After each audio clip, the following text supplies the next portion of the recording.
So next up, guys, really nice grain trailer here. So this is a 2021 Timpte 42-foot Super Hopper. Excellent shape, one owner. It's got the factory installed vibrators on the hoppers.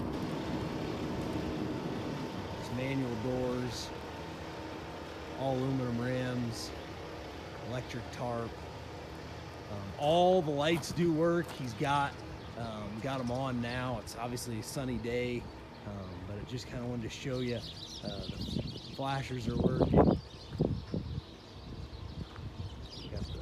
the